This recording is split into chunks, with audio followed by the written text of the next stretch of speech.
Right, welcome everybody to another episode of the Love Island Cast. I am one of your hosts, Chris Phelps. My co-host and very good friend is Mr. Dave Horrocks. Hey there, Chris. It's good to be back again. Speaking about a bit of Love Island, we've got two new boys in the villa, Luke and Luke. So, causing a little bit of a stir. So, what did you make to tonight's episode? Well, I think what was quite interesting is obviously Luke, I think it's Luke T. He looks like a poor man's Justin Bieber, like the pound shop version. A good-looking lad. The girls obviously straight away looking at both the Lukes like, aye, bit of fresh meat again. We're on. And I've got to give both the Lukes credit because when they sat down and the lads were allowed to come over, because the girls like, oh, come and sit down with us.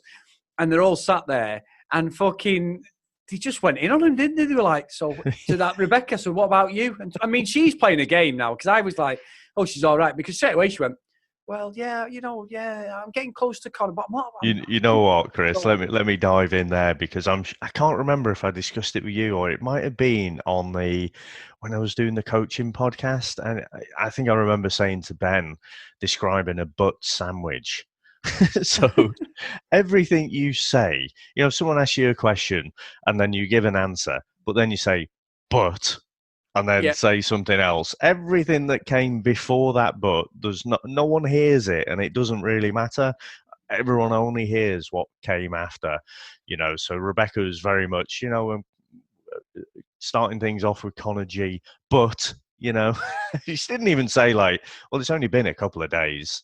That would have been a nice way of doing it, but she was very much putting it out there. I think that they had a little snog. But that's all it was. She's very much keeping her cards. Keeping her options open. Yeah, and I think what's a bit strange, Dave, is obviously, yes, all right, and good luck to her. She's being honest. You've got to respect her for that. Because you could be right. You could end up in a situation like Sophie, shall we say, David, and we'll get into that very soon, where you end up with the wrong person that you're with. So, God forbid. So I'll give Rebecca 10 out of 10 for that. No problem at all. What I find bizarre is they went round the sort of little inner circle of the group and they're asking them. And Mike straight away he went, what are you, Mike? And it was dead fucking cringy and patronising. He went, I'm with this lovely young lady called Leanna, puts his arm round her. Now, she'd high-fived him yesterday, Dave. Could she have been more fucking obstructive towards him? That was basically, we've been married for 20 years and I just fucking hate this guy. And honestly, they look like she's not interested in Mike one bit. And that is going to unravel in the next couple of days, that without a doubt. You know what? The only tactic I think that is left for Mike is he could actually show some interest in another girl. Yeah. Because that look, that level of disdain, he's just become an irritant now. Yeah. Fucking high-fiving her yesterday was one thing, but at least you'd say, well, I'm in the friend zone. But now he's like, well, whatever he says, he's just a cringy fucker. So, yeah, I'm still not convinced that Mike isn't playing a game because I think he is. But he's definitely more into that relationship than Leanne is. And again, what is Leanne's game? I have no idea. Does she realise she's on Love Island? Not sure. But, yeah, there's no future for that couple unless something drastic happens. No, if she's feeling that sort of cringy creepiness when he touches her or anything, which you can clearly see by her body language, there's no hope for that relationship. But that is over before he's even got going. Dave, the one subject I do want to talk about today, and I'm going in, I did go in on Sophie the other day and say, fucking had enough of her and all that stuff, and we will talk about her and Connor, is fucking Paige. I'm sat there and I had to rewind the actual part where she kicked off with Finley. And I'm thinking, have I missed something here? And I even went back even further to an extra 5 minutes thinking, has something gone on in this episode that I have not watched? And I wasn't on my phone or anything like, I'm blimping through Twitter like we do, doing our social media accounts and that. I genuinely wasn't. I'm thinking, why the fuck is she kicking off with him? This seems so fucking childish, so premeditated. Whether she wants a bit of one of the Lukes that's come in and she's thinking, oh, fuck, I'm a bit tied down already. I need to... It just seems too cute and too neat for me. I don't think he did anything wrong, Dave. I mean, did you pick that as well? Because I went online and everyone online was doing them gifs where it's like a maths fucking equation going, I'm just trying to work out how the hell she's come to this answer with, or this argument has started. What has Finley done? I genuinely, I can't. And I just think it's total, either the producers have teed her up and said, look, you need to create a bit of shit, or she's just had enough of him already. I don't get it. What do you think, Dave? Puzzling, absolutely baffling. I mean, again, I'm thinking back to last year when Mike and Amber, they looked all cutesy, and then an argument for them just seemed to come out of nowhere. And you have to think back, this is an edited show, so there might have been something there. But at the end of the day, it seemed to me that two new blokes came in. Whether the girls have got an eye on either of them is another thing. Little Connor definitely had teeth envy. He's going on about Justin Bieber. He's like, fucking same tattoos, same fucking teeth. So the guys are in a defensive position. So you're not going to be acting normally. And I'm sorry, but Paige just came across, just horribly, I thought, because she keeps bringing up how old he is. Now, unless they said, he's 20, I would never fucking guess how old he is. But she just keeps bringing it up, and that says more about her than it does about him. That's her hang-up. And I don't know whether... honestly, Chris, I just think she's a bit fucking hard work. She would be for me. Because it just seemed to be out of nowhere. Does she need that constant reassurance? To be honest, I haven't really warmed to her at any point. She came in and she's like, oh, I'm Lewis Capaldi's ex and blah, blah, blah. These songs may be about me. Yeah, whatever. You're clearly in here for the fame. So, I mean, I kind of like the way she's not asked about a lot of things.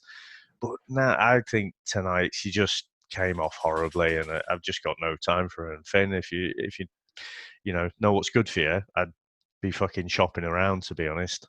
Yeah, I would. And I'd love to hear if people think we're out of order or we're going down some sort of guy code thing, because I've seen plenty of people, men and women, going, I ain't got a clue. And I use Sam as a barometer. She's my wife. She sits with me watching it.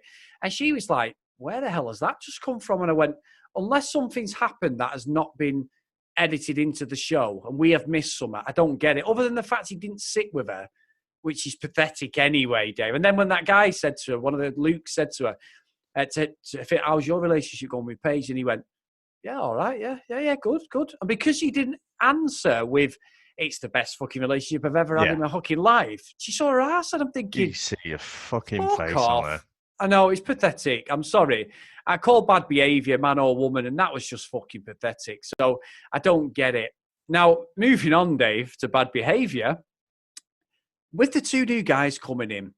Now, there's been a constant trend within the Love Island house now for nearly 10, 11, 12 days that there is a raging Patrick Bateman-like psycho living in there. And we did warn a certain young lady by the name of Sophie, not that she's going to listen to this, but we did warn her, and we called out that he is a fucking Fruit Loop, but she made one hell of a mistake deciding not necessarily Connor G, because I do think Connor G doesn't really have a personality, Dave. I'll be honest with you. Watching him now, body of an Adonis, he just has no personality as far as I can see. He looks like one of them guys who just flexes in the gym and relies on his body to, pick ladies up and that. I don't get what he's about either. He does seem quite dull, to be honest. However, Connor, midget, small, fucking veneer Connor, he needs to fucking have a word, because we get a preview of tomorrow's episode, and my fucking God, is it kicking off by the sounds of it. She literally, instead of giggling and laughing and thinking she can help this fucking lost soul, she just needs to cut that fucker off, because he's not good for her. He seems like whoever he gets with in life, unfortunately, and I said I hope he grows up, it's going to be toxic. And my God, is it proving again that Dee is not a nice person at all. No, and I struggle to have any real skin in the game over whether they, develop more or not, because it's 100% predictable. I mean, before the two new guys came in, he's like, oh, if she has eyes for one of the guys, that's it, I'm done. Like, and it's like, mate, it's fucking week 2. I know. And it's just, it is so fucking predictable that I can't really get emotionally involved in it. It's just like, Sophie, you've made your bed, now go and fucking lie in it. If you want to choose this fucking psycho, right, well, just deal with it, because you're going to have all kinds of negative behavior. You're going to have to modify your own behavior around him. She seems like, probably naturally, she's kind of outgoing. She's probably, I don't want to say flirty, but because, she's smiley, she's chatty and whatever, guys will, even when she's not flirting, guys will interpret it as flirting. But around little Connor, she's going to be like, oh no, I don't want to be myself, because he's going to feel bad about it, and then we're going to have an argument after. I said yesterday, Chris, it's going to end up as that toxic relationship if it does develop into anything. So yeah, you just can't. I was going to say you just can't help some people, but obviously she hasn't had the advice from us. But it's just frustrating that she can't seem to see it, and she's walking down this path despite having all the advice.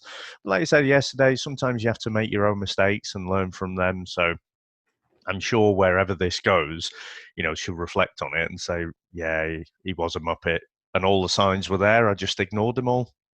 Yeah, and one thing I would say in Connor's sort of slight defence, as much as I don't like him, the producers have got to watch here, Dave, because I'm telling you now, if he carries on doing what he's doing, he could become one of the most hated fucking contestants on Love Island, because he's going to have women's lib against him. You're going to have all these sort of, domestic violence and all that stuff.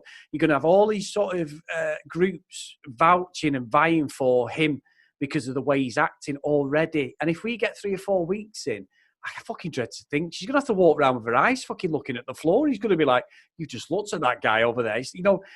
There's just something not right with this kid. And why the hell they've put him in there, I do not know. But for his sake and for his sort of well-being after the show, they may have to pull him out, Dave, at some point if this carries on, because it's not good viewing, to be honest. It's really, really uncomfortable, I think. Yeah, but I like the fact that he just doesn't have a poker face at all. The expressions from him, 2 new guys coming in, and you can see, the nervousness in his face. I think I politely disagree. I think it's quite amusing viewing at times. But you know what? Sort of last UK season, Joe got so much abuse for being controlling. And I think a lot of it came from that conversation where, he didn't like how Lucy was having the conversations with Tommy and whatever. But I think Connor comes across a lot worse. I do.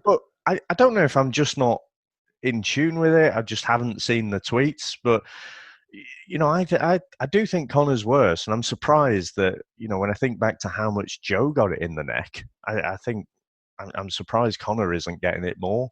Well, you put Connor's name in on there, Connor Sophie, and all you get is stream after stream of tweets, gifs, pictures going, Connor. Psycho Connor strikes again. Nobody knows why, but he strikes again. We're no one sure why he's annoyed at Sophie. Honestly, I'm not exaggerating. Just like I said with Paige's argument, and I do go off like the latest tweets as a barometer before we do the show of what is out there. What's the public perception? Are we way off, or are our feelings just us being impulsive? Are we sticking up for the lads too much to the girls? Naturally, is that something that's going on? And when you see, honestly, Dave, I'm not exaggerating, every single person saying he's a nut job, he's a psycho. I have a WhatsApp group with the family, and they all watch Love Island, brothers and sisters and sister-in-law's brother, and they're all saying like, this kid is this fucking nut job, So I think the general population will all have an opinion, about every Islander. But I can't remember who it was now for Joe, but it was some kind of women's charity. Yeah. And it made it into the papers and stuff that they were saying, oh, Joe's behavior is despicable. So I think that's what I'm talking about, like more the official organizations that, watch this stuff. And it takes it's a different level, isn't it? Because, Yes. each person on Twitter, everyone's got an opinion. But when an official organization for, domestic abuse sort of steps in, then that's a completely different ball game. And so that's the bit that I haven't seen. And maybe if I Googled for 2 minutes, I'd see it. But yeah. No, I think it's a good point there. I think it's a good point. Now, Dave, we've had a review, haven't we, again? We're creeping up there. We're catching them fuckers on the official podcast. We are, absolutely. So still, rounding it up, still about 37,000 reviews away from the official Love Island podcast. But by God, thank you to everyone who's sent in a review, and we're inching up there. So it's the long game. So we've had another review, and this is entitled Brilliant. Love this podcast even more than the official one. Shame more Love Island fans don't know about it. Keep it up, boys. And that is from Northerner Down South. And I promise that's not me, but that could describe me. So thank you very much. It would be brilliant if more Love Island fans knew about it. So, if you're listening and other Love Island fans, then get them onto this as well, and just help us. It helps us grow and, get more people listening. That'd be beautiful. Oh, it would. And also, if you want to contact myself and Dave at Love Island Cast on Twitter, give us a follow, give us a bit of interaction, your thoughts on the show. Or if you're not on Twitter, get over onto our email, the loveislandcast@gmail.com, and just drop us a line on what you're thinking about the show. So, Dave, great effort, great show again. I can't wait for it to unravel tomorrow night. And I will be sat there, Prosecco in hand, Dave, chilling out, hoping that we get some sort of World War III in the villa. So I'll see you tomorrow, my friend. Bye now.